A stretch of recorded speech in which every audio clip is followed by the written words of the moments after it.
Shalom, shalom, frères et sœurs Yasha, c'est encore le Dionim. J'espère que vous allez bien, que le Créateur vous conduise. Je parle à mes frères et sœurs Yasha, hein, le reste, vous vous débrouillez. En plus, vous avez de quoi vous occuper ces jours-ci. Hein. Je ne vais pas parler de ça, c'est pas l'objet de ma vidéo. Euh, il y a des choses qui m'interpellent en fait. Le remplaçant, je parle les mêmes termes, remplaçant du Fils de Dieu ça tape chez lui et puis c'est comme si les relations sont coupées entre son Dieu et lui parce qu'il peut rien faire là. Je comprends pas en fait. C'est plutôt des choses comme ça qui m'interpellent. Ok, que par exemple des gens vont dans des églises par exemple, ils sont en jeûne et prière, hein, mais ils tombent malades. Un virus vient les frapper là-bas. Et jusqu'à quand? Je parle de certains de mes frères et sœurs en Yacha qui sont un peu perdus à droite à gauche. Jusqu'à quand vous allez nier l'évidence? L'évidence, c'est que beaucoup de personnes ne savent pas. C'est comme ça. Je dis pas ça pour de faire des leçons de morale aux gens. Ça, c'est pas mon propos. Mais je vous dis, tous les courants religieux, il y a un ange déchu derrière. Mais quand on voit ce qui se passe, des gens paniqués, on se demande même pourquoi. Est-ce que en paniquant, tu vas résoudre ton problème? Non, non. C'est des choses que j'arrive pas à bien assimiler. Puis après, il y a des gens qui ont vraiment des angoisses. Euh, c'est pas, je parle pas de la même chose. Je parle de ceux qui paniquent là comme ça là. Non, non, il y a un problème. Vous mentez, c'est tout. Et euh, et je comprends les athées, hein. Je comprends les athées qui vont demander à ceux qui disent qu'ils ont le Créateur avec eux, qu'ils ont le Christ avec eux, etc. Ils connaissent la vérité, soi-disant. Pourquoi ça se passe sur la terre là maintenant? Et les mêmes disent non, mais le Créateur, il aime tout le monde. Et il faut arrêter, il faut arrêter. Il faut arrêter de raconter des balivernes aux gens. Je veux pas rentrer dans ce truc-là parce que c'est, c'est, c'est, c'est des discussions pour moi vaines. Ça m'intéresse pas en fait. Donc aujourd'hui, ce que je voulais parler, euh, c'est un partage que je voulais revenir depuis un moment sur ça et que j'avais pas eu l'occasion, tout simplement. Hein. Je vais pas répondre directement parce que j'ai déjà parlé de ça entre la justification et les œuvres et que les œuvres ne te justifient pas. C'est la grâce qui te justifie. Je m'explique bien hein, à ce niveau. C'est très clair pour moi. Et je vais prendre un passage qui est dans Jean, Jean 14, à partir du verset, euh, à partir du verset 10. Ça va être plus simple. Je vais pas reparler, comme j'avais dit, je vais pas encore reparler je vais parler d'un aspect de ce que j'avais pas eu l'occasion de parler auparavant. Alors, dans le verset 10, voilà ce qu'il est dit, Jean 14, verset 10. Ne crois-tu pas que je suis dans le Père et que le Père est en moi? Les paroles que je vous dis, je ne les dis pas de moi-même, et le Père qui demeure en moi, c'est celui qui fait les œuvres. Croyez-moi, je suis dans le Père et le Père est en moi. Croyez du moins à cause de ses œuvres. Et ensuite, il dit, en vérité, je vous le dis, celui qui croit en moi fera aussi les œuvres que je fais. Il en fera de plus grandes parce que je m'en vais au Père. Et tout ce que vous demanderez en mon nom, je le ferai afin que le Père soit glorifié dans le Fils. Si vous demandez quelque chose en mon nom, je le ferai. Puis après, il dit, si vous m'aimez, gardez mes commandements. Et puis après, il parle du consolateur, etc., etc. Mais tout ça, c'est lié, en fait. OK? Mais sur ce qu'on va s'attarder, c'est, il dit, le Père qui demeure en moi, donc Christ dit, le Père qui demeure en moi, c'est lui qui fait les œuvres. Donc, j'essaie de attirer l'attention sur le fait que si c'est le Père qui fait les œuvres en Christ, et que vous dites que c'est ces œuvres-là qui vous justifient, vous êtes des menteurs. Vous êtes des imposteurs, en fait.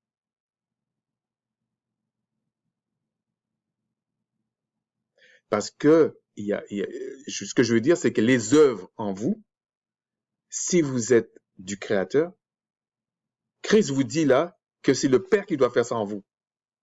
Parce qu'il dit, vous en ferez des œuvres, vous ferez les œuvres que je fais et vous en ferez des plus grandes.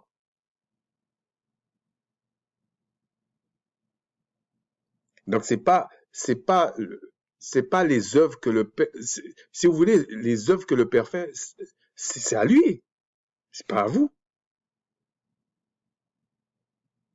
Et si vous dites, ah non, c'est par la grâce du Père que je fais ça, là on comprend. C'est par la grâce du Père que je vais faire ça demain, c'est par la grâce du Père que j'ai guéri tel malade, c'est par la grâce du Père que j'ai délivré tel malade, etc., etc. C'est par la grâce du Père que j'ai pu me repentir. Tout ça, c'est les œuvres du Père,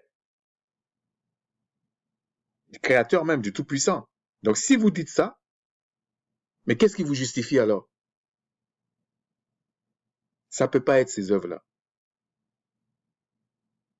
Et vous allez toujours être confondu quand vous allez chercher à faire ces... Comment comment vous allez expliquer ça à quelqu'un que je ne suis pas digne de pratiquer les œuvres, puisque c'est le Père qui fait les œuvres en moi, et puis après vous dites c'est ces œuvres-là qui vous justifient. Mais tout le monde va dire c'est pas juste ça. Mais quand vous allez commencer à parler de la grâce qui vous a fait de vous repentir, de vous convertir, de vous sanctifier, de vous permettre qu'il fasse les œuvres par vous, là, les gens vont dire, ah ouais, ok, je comprends un peu plus ce que tu es en train de raconter, en fait. Donc, la justification, c'est quelque chose de bien précis. C'est le sacrifice de l'agneau qui vous permet d'être en communion avec le Père, en fait. Donc, c'est ça qui vous rend juste. Quand on dit être justifié, c'est ce qui vous rend juste devant le Tout-Puissant. Mais avant même qu'il fasse les œuvres par vous, il faut bien qu'il fasse quelque chose, puisque vous êtes sous la condamnation. Vous êtes sous sa colère. Donc il va arriver tout d'un coup et puis il va dire, ben voilà, je vais faire les œuvres par toi et puis voilà, c'est ça qui te justifie. Non. Il fallait bien qu'il pose l'acte de la justification en envoyant le Christ, parce que lui, il est juste. Et il y avait bien un rapport avec ce qui se passait dans ce que vous appelez la loi de Moïse, qui était justement une préfiguration des choses réellement spirituelles, saintes. Et je vous ai déjà dit, ce qui est spirituel n'est pas forcément saint. Parce que le mal, la pratique du mal, les enseignements des anges déchus, ce sont des choses spirituelles. Mais mal.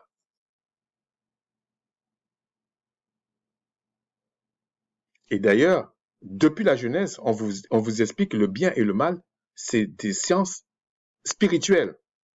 Parce que le Créateur dit lui-même, oui, mais Adam et Ève sont devenus comme nous au sujet du bien et du mal.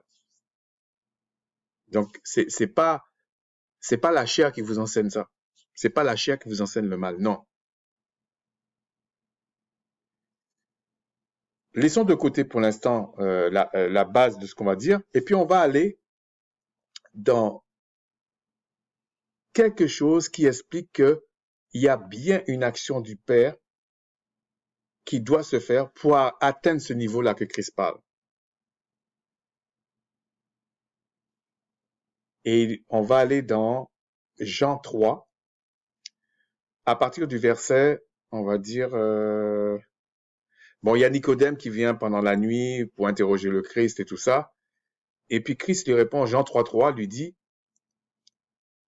Christ lui répondit, en vérité, je vous le dis. Quand on dit en vérité, c'est surtout, il faut voir l'insistance. ça peut être la proximité de la chose ou l'insistance. Je te le dis, si un homme ne naît de nouveau, il ne peut voir le royaume des Tout-Puissants. Et là, ça a disjoncté direct Nicodème. Parce que il était dans un paradigme bien particulier, donc on lui dit, mais il faut naître de nouveau. Euh, là, il y a quelque chose qui m'échappe. Et Nicodème lui dit, donc comme c'est une conversation entre les deux, comment un homme peut-il naître quand il est vieux? Parce que Nicodème n'était pas jeune. Peut-il rentrer dans le sein de sa mère et naître? Bon, il aurait pu dire, s'il est vieux, est-ce que sa mère est encore en vie? C'est encore plus compliqué. Si la mère était déjà morte, comment il va faire ça? Naître de nouveau. Parce que là, dans ce passage-là, Nicodème suppose peut-être que sa mère était encore en vie. Parce qu'on ne sait pas à quel âge que sa mère l'a mis au monde, en fait.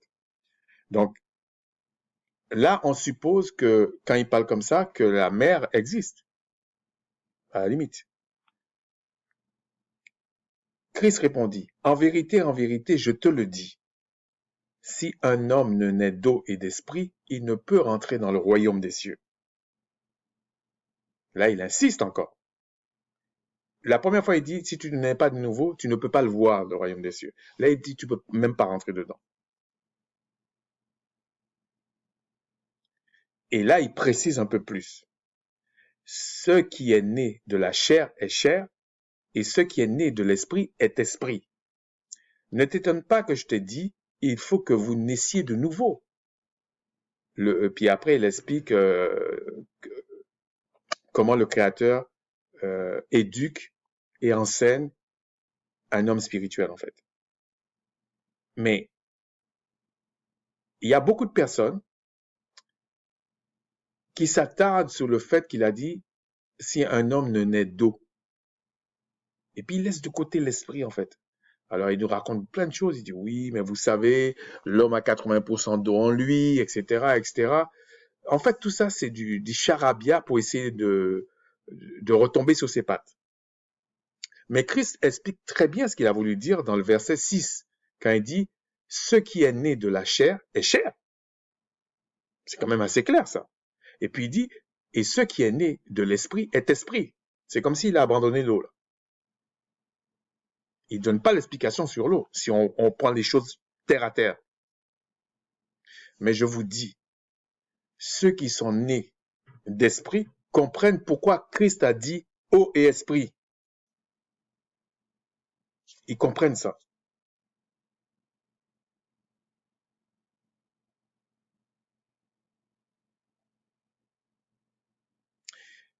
C'est comme par exemple quand la parole parle, il dit, oui, mais euh, tel prophète ou tel roi ou tel israélite a une onction sur lui. Alors il y avait l'image de l'onction. C'est comme il y avait une image du temple. Il y a toujours une image sur la terre, mais c'est un phénomène spirituel qui est là. Et ceux qui ont expérimenté certaines choses comprennent ce que ça veut dire quand on dit celui-là a une onction sur lui, celui-là a ça, celui-là a ça. Ils comprennent ce que ça veut dire.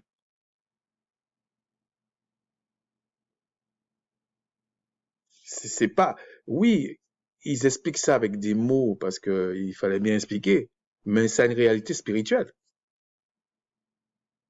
Et quand il dit, par exemple ici, il ne faut pas que tu t'étonnes qu'il faut, qu'il faut naître de nouveau. Mais ce qui est étonnant là-dedans, si vous prenez le premier passage que je vous ai lu, quand Christ dit, euh, les œuvres que je fais, c'est le Père qui le fait en moi. Vous comprenez maintenant pourquoi, par exemple, les apôtres, à un moment donné, ont dit à Christ, mais qui va être sauvé? Ah oui, parce que là, il a mis la barre très haut.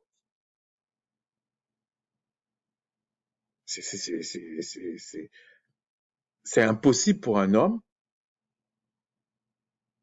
d'arriver à ce niveau-là de lui-même. C'est pas possible.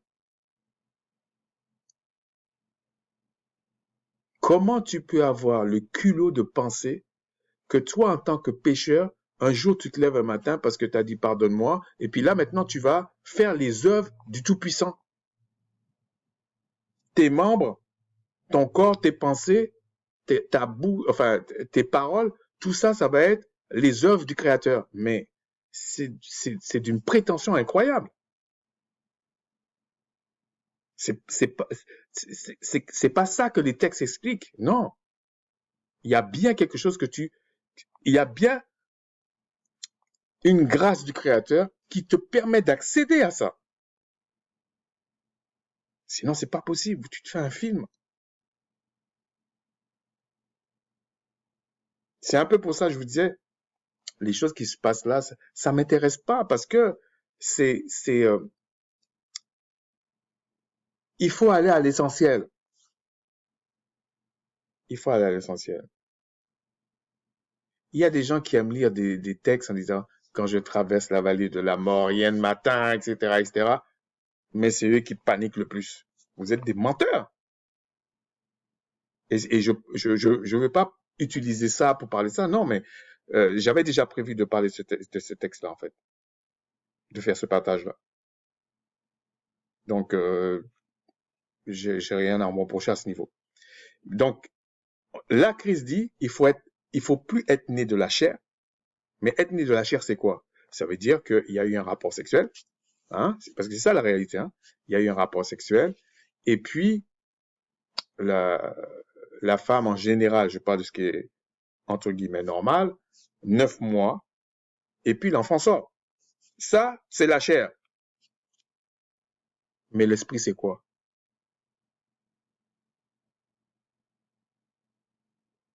Ah oui, il faut répondre à ces questions-là aussi, hein? Donc, pour ce que j'essaie d'expliquer, c'est que pour faire les œuvres de l'esprit, donc les œuvres, pour que le Père, le Tout-Puissant fasse les œuvres en toi, il faut quelque part vous vous ressembler. Il a jamais dit qu'Adam, il faisait les œuvres en Adam. Il a jamais dit ça. Mais son esprit était avec Adam. Il y a une différence. Mais là, Christ révèle que non seulement le Créateur recherche des adorateurs en esprit, en vérité, mais il faut qu'ils naissent de nouveau. Et c'est pas qu'ils naissent de nouveau en esprit, hein. Non, il faut qu'ils naissent d'esprit. C'est bien écrit comme ça. Ça veut dire qu'avant, comme il explique, t'étais la chair. Et effectivement, c'est pas contradictoire parce qu'on dit que Adam, c'était une âme vivante. C'était pas un esprit vivifiant. Non, pas comme le dernier Adam, qui est le Christ. Non. Et regardez en plus ce qui est dit plus loin. Vous allez dans Jean 6, 44. Christ révèle quelque chose parce qu'ils murmuraient entre eux. Enfin, regardez là, ils disent les Juifs murmuraient à son sujet. Quand on prend le verset 41, Jean 6, 41. Pourquoi ils disent ça? Pourquoi ils disent les Juifs murmuraient à son sujet? Les autres n'étaient pas Juifs? Dans la logique d'aujourd'hui? Vous voyez qu'ici, quand on parle de Juifs, on parle de ceux qui, on va dire, qui bricolaient les lois du Créateur, on va dire comme ça. C'était eux, les pharisiens, les sadducéens, les scribes, etc. Mais les autres aussi étaient aussi des Hébreux. Mais ils n'ont pas dit les Hébreux murmuraient à son sujet, ils ont dit les Juifs. Donc ceux qui pratiquaient une forme de loi, mais détournée des lois du Créateur, en fait, qui étaient déjà dans des coutumes rabbiniques. Je dis ça parce que quand l'apôtre Paul dit dans certains textes, il n'y a ni juif ni grec, il faut tenir compte de ça. Il faut tenir compte de ça. Mais il parlait toujours à des Hébreux. Mais ici, dans le verset 44, Christ révèle encore autre chose. Il dit, nul ne peut venir à moi si le Père qui m'a envoyé ne l'attire, et je le ressusciterai au dernier jour. Bon. Christ dit, il va les ressusciter, mais Christ ne dit pas, je vais vous donner, je vous garantis la vie éternelle. Non. Ça, c'est le Père qui fait ça. Parce que c'est le Père seul qui est éternel, en fait.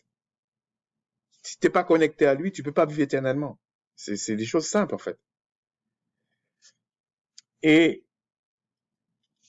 c'est pas parce que Christ dit dans le verset 47, en vérité, je vous le dis, celui qui croit en moi a la vie éternelle, que c'est lui qui donne la vie éternelle.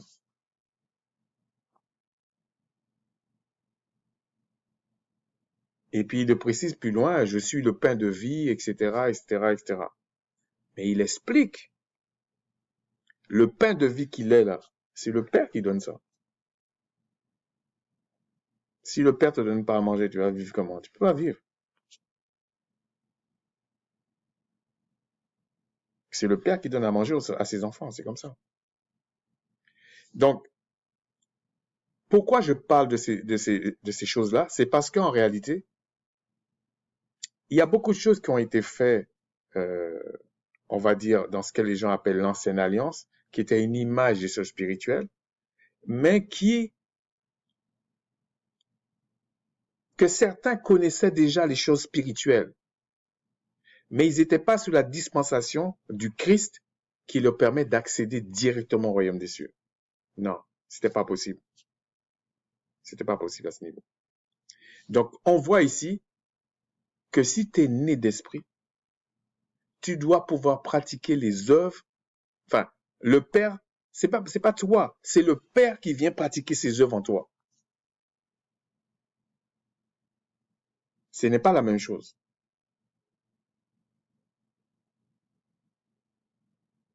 C'est-à-dire que, comme dit l'apôtre Paul ici, dans Romains 7, il dit, Romains 7, 6, il dit, mais maintenant, nous avons été dégagés de la loi. On verra de quelle loi il parle, ok? Parce que les gens vont dire, ah, il a été dégagé de la loi du Créateur. On s'en fiche en fait. Étant morts à cette loi sous laquelle nous étions retenus, de sorte que nous servons dans un esprit nouveau, et non selon l'esprit qui a vieilli. Alors, le fait qu'il dit nous servons dans un esprit nouveau, ça ne veut pas dire que il avait déjà un esprit avant qui était pas bon. Hein, c'est pas ça. C'est son état d'esprit. Voilà. C'est un état. C'est un état d'âme, on va dire. Pour être plus précis, un état d'âme. Que dirions-nous donc? La loi est-elle péché? Loin de là. Mais je n'ai connu le péché que par la loi. Car je n'aurais pas connu la convoitise si la loi n'eût dit tu ne convoiteras point, tu ne convoiteras point. Ben c'est normal. Il y a un... Bon, j'allais parler de quelque chose, mais je change d'avis. En fait, c'est comme si vous êtes là, et puis vous vivez dans un pays où tout le monde boite. Tout le monde.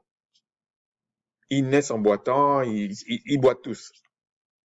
Tu vas trouver que c'est normal. D'ailleurs, c'est ce qu'ils sont en train de faire dans le monde. Ils sont en train de, de, de, de, de changer le paradigme des gens tout le temps pour éviter que les gens comprennent que c'est anormal. C'est-à-dire pour tuer ta conscience. Et puis, à un moment donné, l'enfant voit, ou les gens voient, des personnes, pas une personne, mais plusieurs personnes qui boitent pas. Ils vont dire, ah, ça, c'est la normale, ça, maintenant. Donc, nous, on boit tous. Ça, c'est anormal. C'est un peu ce que l'apôtre Paul explique là. En fait, il vivait comme ça. Il vivait ça, en fait. Hein. Et puis, à un moment donné, il a entendu vraiment la parole du Créateur. Pas lu seulement, il a entendu vraiment les choses euh, il a compris en fait. Là, il a compris qu'il vivait dans le péché maintenant. Là, il a compris. Là, le Créateur lui a permis de comprendre ça. Parce que le Créateur sauve qui il veut. Et vous le prenez comme vous voulez. Hein. Il dit ensuite, et le péché, saisissant l'occasion, produisit en moi, par le commandement, toutes sortes de convoitises, car sans loi, le péché est mort. Alors les gens vont dire, mais ça veut dire que il parle de la même loi des deux côtés. Non, je vous dis, il parle pas de la même chose. Pour moi, étant autrefois sans loi, je vivais, mais quand le commandement vint, le péché reprit vie, et moi, je mourus. Ainsi, le commandement qui conduit à la vie se trouva pour moi conduire à la mort. Et il y a une contradiction, il explique après. Car le péché saisissant l'occasion me séduisit par le commandement et par lui me fit mourir. La loi donc est sainte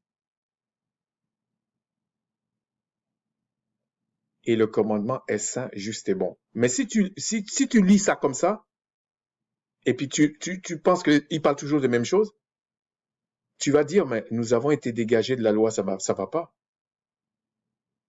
Puisqu'en même temps, il dit la loi, elle est sainte. Mais en continuant, tu vas comprendre. Ce qui est bon a-t-il donc été pour moi une cause de mort? Loin de là. Mais c'est le péché afin qu'il se manifestât comme péché en me donnant la mort par ce qui est bon, et que par le commandement, il devint condamnable au plus haut point. Nous savons en effet que la loi est spirituelle, mais moi, je suis charnel, vendu au péché. Alors, les gens vont penser que quand il dit je suis charnel, ça veut dire qu'il a été enseigné par les choses de la chair. Je vous dis non. La loi est spirituelle, oui, mais la loi est spirituelle dans le sens est sainte, puisque le Créateur lui-même dit je mets le bien, je mets le bien et le mal devant toi, choisis le bien afin que tu vives. Le Créateur, c'est pas son problème la chair, ok? Ensuite, il dit car je ne sais pas ce que je fais et je fais point ce que je veux et je fais ce que je hais. Et les gens vont dire, il y a beaucoup de personnes qui ont dit, ouais, mais l'apôtre Paul, il venait de se convertir, et donc c'était un peu normal qu'il pense comme ça. Je vous dis que c'était pas que ça. Ce n'était pas que ça. C'est que lui, il avait compris. Parce que comme il était né d'esprit, il comprenait qu'il y avait bien, il y a bien eu la repentance, il y a bien eu le fait qu'il soit né d'esprit, mais il y a encore la conversion derrière. En même temps, c'est comme un enfant qui grandit. Donc lui, il découvrait ça. Il découvrait son incapacité de pratiquer une loi sainte alors que le péché bouillonnait en lui. Il voyait une dualité en lui tout le temps. Tu vas voir des gens là, ils sont convertis en 2 minutes, et puis il vient, il te dit, ouais, voilà, ça y est, c'est bon, je suis rentré dans le paradis, et puis voilà. Et puis quelques années après, vous le retrouvez. Non, non, j'étais jeune, oh, non, non, maintenant je suis passé bouddhiste, je suis passé, je sais pas quoi, je suis passé, je sais pas quoi. Je dis, mais je comprends pas.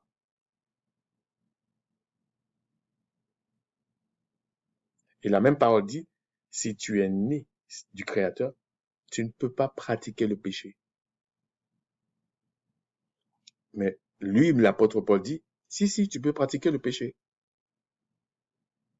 Mais qu'est-ce que ça voulait dire? Il y a une contradiction? Non. C'est que quand tu nais d'esprit, tu n'aimes pas le péché. Tu as le pouvoir sur ça. Mais tu vois bien la dualité.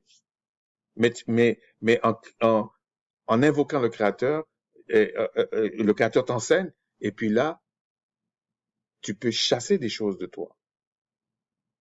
Ou lui le fait pour toi. Mais en réalité, il y a bien une phase de ce qu'on appelle sanctification, on va dire de conversion. Je prends un exemple simple. Si tu prends quelqu'un qui, euh, qui était jaloux, on va prendre comme ça, qui était jaloux. Parce que j'aurais pu prendre pire, hein, mais bon, on va prendre jaloux. Ou qui convoitait, on va dire. Quand tu nais d'esprit, quand l'esprit est avec toi, il t'éclaire sur ça.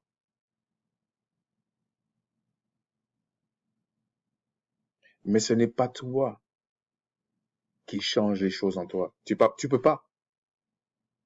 C'est ce que l'apôtre Paul découvre là. C'est le Père Céleste, le Tout-Puissant, qui vient et qui t'enlève ça.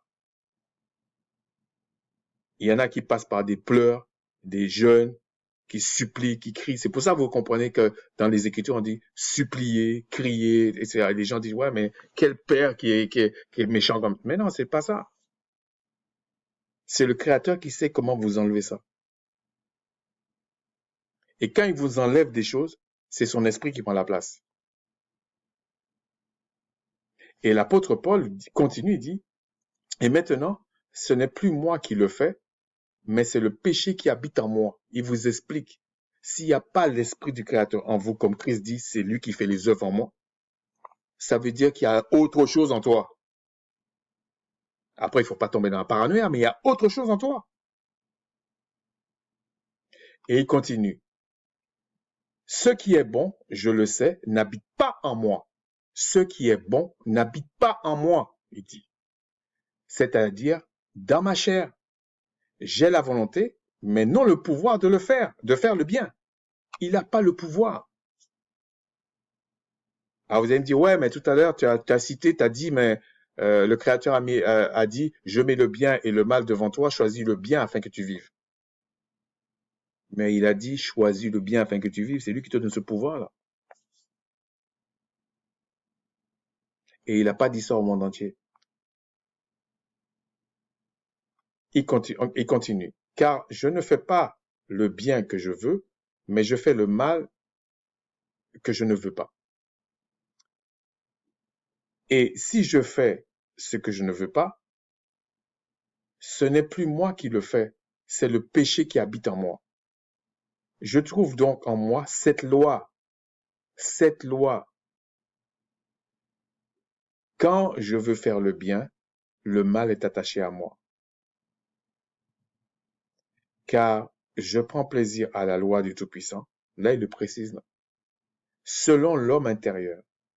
Mais je vois dans mes membres une autre loi qui lutte contre la loi de mon entendement et qui me rend captif de la loi du péché qui est dans mes membres. Misérable que je suis. C'est ça le salut. Misérable que je suis. Qui me délivra du corps de cette mort? Vous comprenez pourquoi il dit, des fois il faut supplier, il faut s'humilier, il faut jeûner, il faut crier, il faut respecter les frères, les sœurs, il faut se respecter. Mais comment tu vas faire ces choses-là si tu n'es pas né d'esprit? Tu peux pas le faire.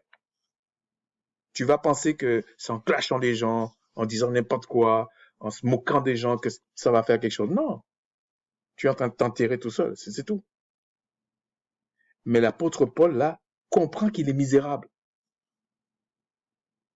Il comprend pourquoi Christ veut venir. Et vous comprenez dans ça pourquoi Christ, à un moment donné, a dit, ouais, j'avais le choix, mais le Père m'a donné le choix de donner ma vie ou pas. Mais il dit, il n'y a pas plus grand amour que de donner sa vie pour ceux qu'on aime. Parce que là, c'est la réalité, là. C'est pas le baratin qu'on nous raconte sur la terre. Non.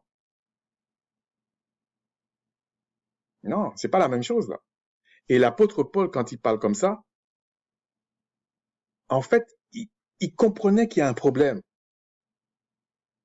Et je vous ai déjà dit, la chair, il peut pas, la chair se plaît dans tout. D'ailleurs, c'est pour ça que quand tu marches selon l'esprit, ta chair, s'il est dompté, hein, il est content, hein. Mais si tu marches dans le péché, ta chair est aussi content. Mais tu constates les dégâts sur toi, en fait. C'est tout.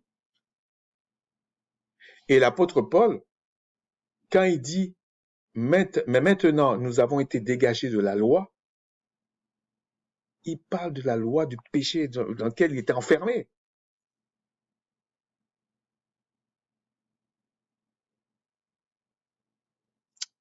Il dit ensuite, enfin, c'est pas l'apôtre Paul, mais l'un des commandements qui est le plus important. Enfin, je dis pas que c'est le seul, hein. Tous les commandements sont importants. Mais quand vous allez parce qu'il y a des gens qui disent, ouais, mais si c'est compliqué comme ça, le créateur, il est méchant, il est ceci, il est cela. Non, non, c'est pas ça. Regardez comment il est tellement méchant, hein. Il dit, verset, euh, Exode 20, verset 5. Tu ne te enfin, tu ne feras point d'image taillée, ni de représentation quelconque des chairs, des choses qui sont en haut dans les cieux, qui sont en bas sur la terre, et qui sont dans les eaux plus bas que la terre. Bon, ça veut dire déjà, ça veut dire que l'homme avait accès à ça. C'est pas des choses qui est dans les cieux qu'il ne connaît pas, c'est pas des choses sur la terre qu'il ne connaît pas, c'est des représentations qui étaient là. Tu ne te prosterneras point devant elles, et tu ne les serviras point, car moi, le Tout-Puissant, ton Seigneur, je suis un Seigneur jaloux, qui punit l'iniquité des pères sur les enfants jusqu'à la troisième et la quatrième génération de ceux qui me haïssent. Et on va voir ce que c'est me haïr, ok? Et qui fait miséricorde jusqu'à 1000 générations à ceux qui m'aiment et qui gardent mes commandements. Si vous lisez l'ensemble des Écritures, vous allez voir que ceux qui aiment le Créateur, c'est ceux qui aiment ses commandements.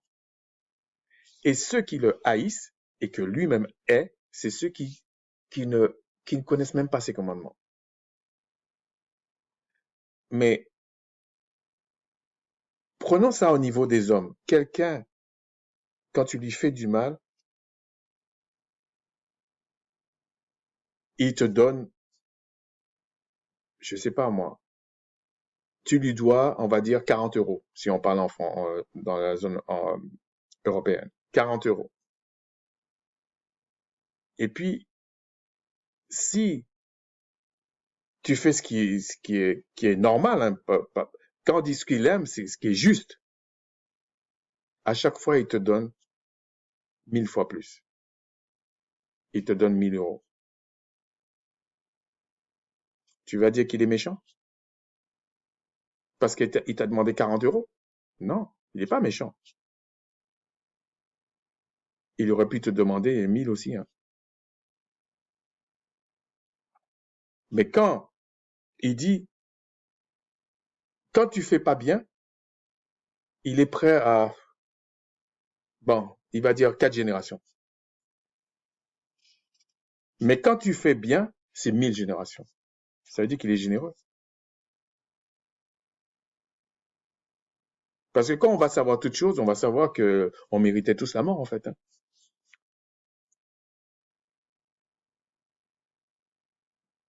Ça me rappelle toujours que quand je vois certains parents, pas tous évidemment, certains parents, leurs enfants font des bêtises. Ils sont toujours en train d'excuser. Mais ils sont très durs avec les enfants des autres. Alors, des fois, je regarde, je dis, mais l'enfant de l'autre, ouais, c'est vrai, il a fait une bêtise, mais c'était pas grand-chose, en fait. Mais l'autre enfant, là, non, lui, c'est un cas. Mais ils vont culpabiliser celui que c'était pas grand-chose qu'il a fait. Et on voit ça même dans les informations partout, hein. Dès que c'est leurs enfants, là, ah, oui, il faut expliquer, il pleuvait ce jour-là. Non, il a glissé sur une peau de banane, bon, ouais, bref, toutes sortes de choses. Mais quand c'est leurs enfants, quand c'est pas leurs enfants, là, ah, il aurait dû sourire, il faut lui couper la tête tout de suite. Non, non, non.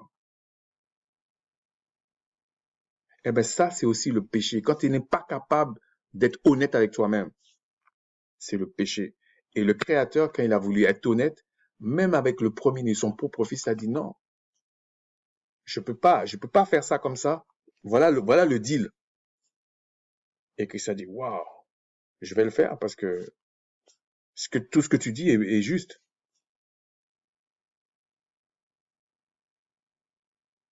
Et c'est pour ça que Christ, à un moment donné, a crié. C'est pas ce que les gens disent. J'entends des fois des camites qui disent pourquoi il a dit pourquoi Matthieu a abandonné. C'est parce qu'ils comprennent pas. Ils comprennent pas. C'est une folie en fait pour l'homme qui se perd. C'est normal. Pourquoi il va comprendre? S'il est perdu, il peut pas comprendre. Mais quand tu es né d'esprit, tu vas comprendre pourquoi il a donné sa vie. C'est ce que Paul dit.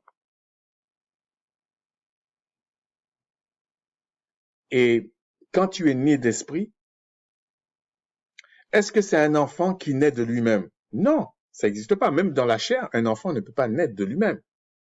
Il y a quelque chose qui s'est passé, comme je vous ai déjà dit, et l'enfant vient et après on l'éduque. Mais c'est pareil sur le plan spirituel, sur le plan être né d'esprit. C'est la même chose. Tu nais d'esprit là, oui, et puis le Créateur t'éduque. Il va t'encourager là, il va pas être content là. C'est comme l'image de ce qu'il a donné sur la terre. Donc tout ça pour dire que quand on parle des œuvres de Christ là, il faut déjà être né d'esprit. Et quand tu es né d'esprit, tu dois pratiquer ces œuvres-là. Tu dois pas venir raconter n'importe quoi à l'autre, à ton frère, à ta femme.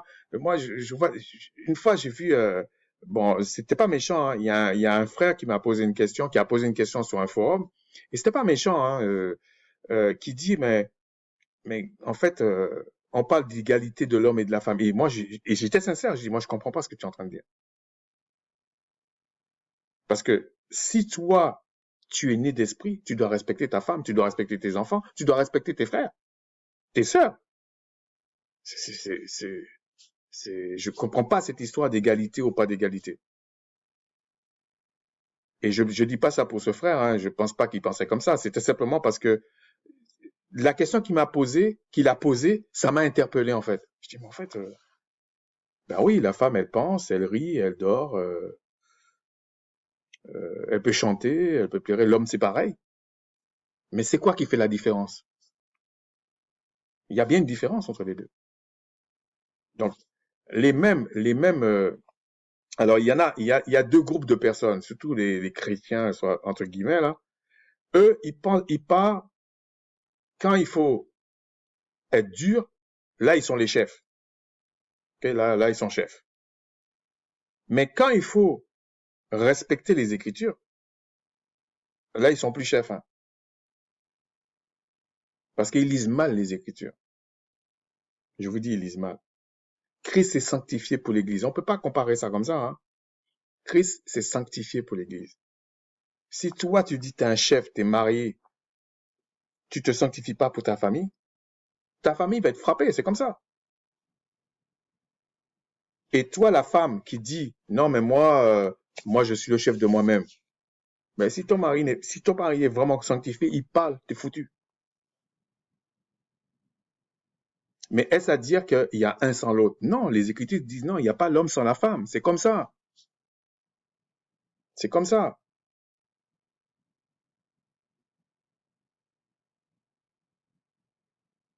Dans le plan du Créateur même, le fait qu'il envoie Christ son mystère, son plan ne peut pas se faire sans le Christ. Mais pourtant, c'est le Créateur lui-même qui est le chef. C'est pas Christ.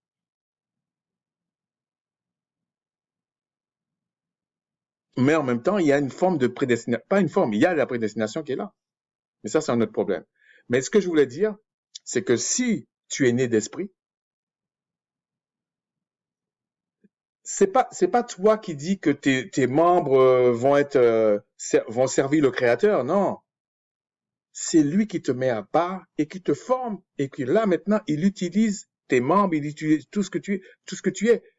Mais les gens vont dire ouais mais ça veut dire que tu vis pas de toi-même. Mais si l'esprit de vie n'est pas en vous, vous pouvez pas vivre.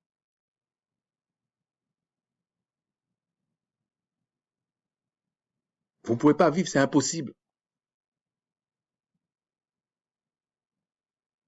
Mais la puissance du Créateur est telle que lui, il peut être là dans votre vie et c'est ça qui vous donne votre vie. Je sais pas comment expliquer ça. Et d'ailleurs, ceux qui sont vraiment englués dans les choses du diable, pourquoi vous leur dites pas ils sont pas libres? Il faut leur dire vous n'êtes pas libres.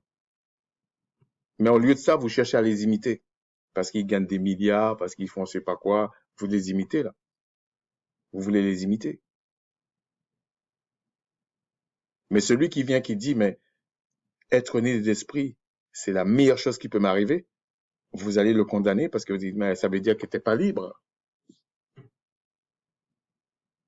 Vous voyez les contradictions. Donc sur ça, je vais m'arrêter là. C'est simplement pour dire que la justification, c'est un acte qui engendre d'autres choses. Mais la pratique de la loi, comme on dit, c'est l'esprit du Créateur qui le fait en vous. Vous ne pouvez pas pratiquer cette loi sainte qui est spirituelle alors que vous vivez dans le péché. C'est impossible. C'est impossible. Et quand tu nais d'esprit, en fait, c'est là que le Créateur, tu communiques avec le Créateur et lui, il te porte en fait. Aucun ange qui craint le Créateur ne peut vivre sans l'esprit du Créateur. Sur ce, je vous dis shalom et que le Créateur nous conduise tous et qu'il nous garde de beaucoup de choses qui sont un peu douteuses. Et puis, c'est sûr que de plus en plus maintenant, les gens qui viennent nous raconter des histoires, ils vont peut-être un peu plus se calmer. C'est-à-dire que ils viennent comme s'ils savent tout, ils connaissent tout, machin, ils traînent des casseroles, mais ils cachent ça, ils cachent, en plein jour, ils cachent. Mais vous allez faire ça pourquoi? Vous allez faire ça pourquoi? Ça sert à rien, en fait. Après, chacun a le droit de vivre sa vie, hein. Vous savez, là, on essaie de nous faire croire que euh, tout type de mariage, c'est un mariage. C'est-à-dire, le gars qui se marie avec une poule, bon, c'est un mariage. Un homme et une femme, c'est un mariage. Deux hommes ensemble, c'est un mariage. Deux femmes ensemble, c'est un mariage. Et en même temps, parallèlement, ils vont nous dire que tout ce qui est polygamie, polygynie, c'est à bannir. Vous verrez que ça arrivera quand ils vont dire, ben, un homme peut avoir plusieurs hommes, comme la polygynie ou la polygamie, qu'une femme peut avoir plusieurs femmes et elles vivent ensemble avec des enfants et tout. Vous allez voir, les mêmes hypocrites vont venir nous dire que la polygamie et la polygynie, c'est une bonne chose. Vous allez voir, ça va venir. C'est comme ça que ça fonctionne. On va arriver à des aberrations. Comme je vous dis aujourd'hui, j'arrive pas à comprendre comment les gens soulignent pas ça. Le gars, la personne dit qu'il est le remplaçant du Fils de Dieu sur la terre. Donc on va dire le Christ, parce que c'est comme ça qu'il parle. Mais quel prophète dans les Écritures, je dis prophète, hein, je ne dis même pas il est remplaçant du Christ, quel prophète dans les Écritures qui a un problème dans la région où il est, qui ne peut pas dire qu'est-ce que le Créateur pense de ça? Est-ce que ça vient de lui? Si oui, qu'est-ce que ça veut dire au peuple et tout ça? Est-ce qu'il allait aller se planquer? Donc, ouvrez les yeux. Je ne sais pas comment le Créateur peut permettre certaines choses et puis vous ne comprenez pas. C'est que vous n'êtes pas appelé à la repentance. Si vous comprenez, c'est que vous êtes appelé à la repentance parce que c'est tellement gros. C'est comme si euh, il a même pas mis une lumière de bougie là, dans la nuit. Hein. Il a mis carrément des spots et vous voyez pas. Sur ce, shalom.